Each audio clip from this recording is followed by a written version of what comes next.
I've just deactivated my Facebook account again. I say again because I've come and gone from Facebook several times over the years.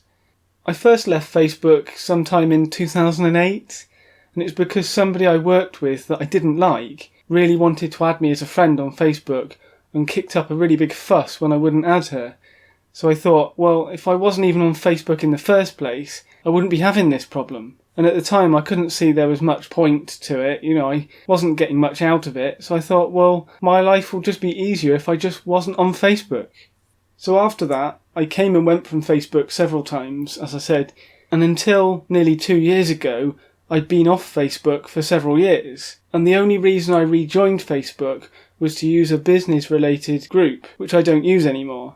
There were a couple of other groups I was using, including one I'd set up myself to promote my outdoor mindfulness group, but I decided those weren't really worth it, so I wanted to stop using it. In terms of the personal side of Facebook, I really don't like it. The whole thing of people adding everybody they've ever known in their life as their friends, and then people posting updates about everything that happens in their lives. Or a lot of the time you might get people posting just the really good stuff. But whichever way you look at it, too much gets shared online, and people are too connected. I actually don't think people need to be this connected all the time, especially not through technology. And the problem is, it's social media combined with smartphones, which causes people to be so addicted to their smartphones all the time. So these days, people are walking around looking at their phones all the time, and anytime anyone's in any situation where they have to wait for even 5 minutes, like in a doctor's waiting room or in the barber's or something like that, people are always on their phones. It's like anything other than to be with their own thoughts. People want to be entertained all the time, or just get these constant updates from other people. But we don't need it. We just don't need it. It's not good for us. We don't need to know everything everyone else is doing all the time, or everything everyone else is thinking, and we don't need to be constantly texting each other or messaging each other on Facebook all the time. We just don't need it. It takes away from normal life. It stops us having normal conversations in person. I mean, if you didn't have social media, you would probably take more time and effort to be more sociable in person. And you don't even need Facebook. You don't need it to stay in touch with people. You really don't. A lot of people think you do, but you don't. I mean, if you want to stay in touch with people individually, you can send them a text or an email or phone them. It's as simple as that. And if you want to organise group events, meetup.com is brilliant for that. So this idea that Facebook is somehow necessary is ridiculous. I mean, a lot of people think, well, it's worth being on it because so many other people are on it. If everyone else is on it, they might as well be on it too, so that they can keep in touch with people easily through Facebook. But that's a stupid argument, really, because just because everyone else is doing something doesn't mean it's a good idea to do it. Because the thing is, Facebook is designed to be addictive. The algorithm is designed in order to maximise Facebook's advertising revenue. And so in order to do that, they need to keep people on Facebook as much as possible. They need to keep people interacting with Facebook as much as possible. And to do that, they need to make it addictive. The whole process is addictive, so then you feel like you would rather be on Facebook than you would rather be doing anything else. And also, Facebook's algorithm gets to decide what you get to see on Facebook. Because if you have, say, 500 friends, or even just 100 friends on Facebook, there's no way it can show you everything that those 100 friends or 500 friends posts on Facebook. So Facebook has to decide what is the most important thing to show you at that moment. And its algorithm chooses that based on what it thinks you are most likely going to interact with.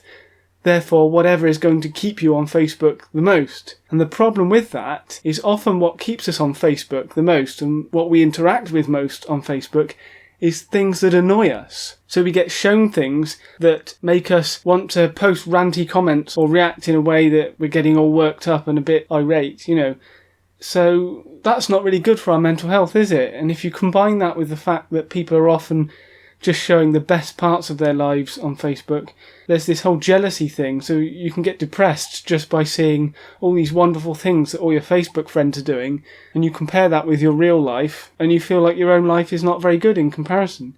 So there's all these negative aspects of using Facebook, and the truth is, you just don't need it. And I have the view that anything you lose by closing your Facebook account is not worth keeping.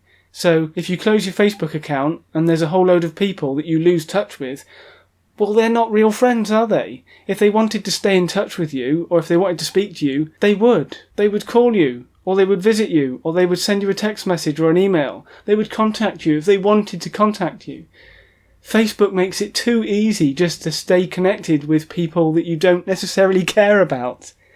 And that's the problem. Through Facebook, we're all connected to other people that we don't really care about. Or there might be a load of people we sort of care about a bit, but, we care about them enough to sort of respond to their posts on Facebook, give them a like or a comment or something like that, just because it's convenient. But if we didn't have the convenience of Facebook, would you bother texting them or emailing them individually? Perhaps not.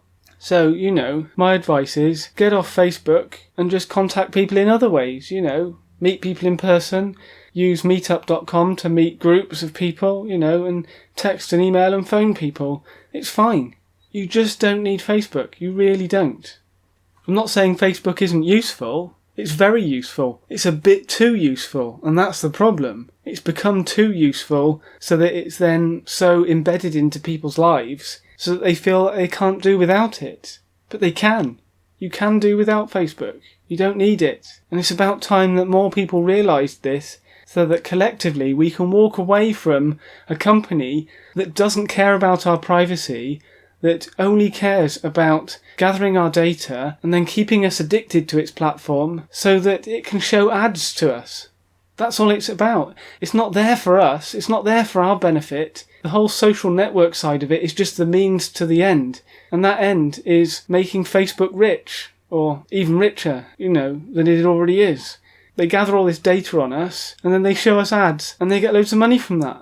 That's why it exists. It'd be so much better if there was a social network that everybody subscribed to, like people subscribe to Netflix, pay a small monthly subscription fee, and then you can interact with your friends without it being addictive or being shown ads. And that brings me back to meetup.com. Meetup.com is a different model, you see. Meetup.com, the group owners pay a monthly fee or a yearly fee. So there's no adverts on Meetup.com like there is on Facebook, and there's no incentive for them to make the platform itself addictive. Their only incentive is to provide a good service to make it easy for people to arrange to meet up with each other. And it works really well. I use Meetup to run my outdoor mindfulness group, and I happily pay the monthly fee because I think it's so much better than something like Facebook. And it is social. Well, it's more social than Facebook because it's all geared towards getting you to meet up in person and be social. Something like Facebook, it's antisocial really because it's getting people addicted to something in such a way that it doesn't benefit them, and they're less likely to meet up in person because they're too busy staring at their phone looking at what the latest update is. And you just don't need it, so, get off Facebook. I would say, what do you think? But, if you think you should stay on Facebook, well, I think you're wrong, so there. Anyway, if you liked this video, found it helpful or interesting in some way, why not give it a like? If you didn't like it, give it a thumbs down. Do whatever you like. Anyway, until next time, I wish you the very best of health.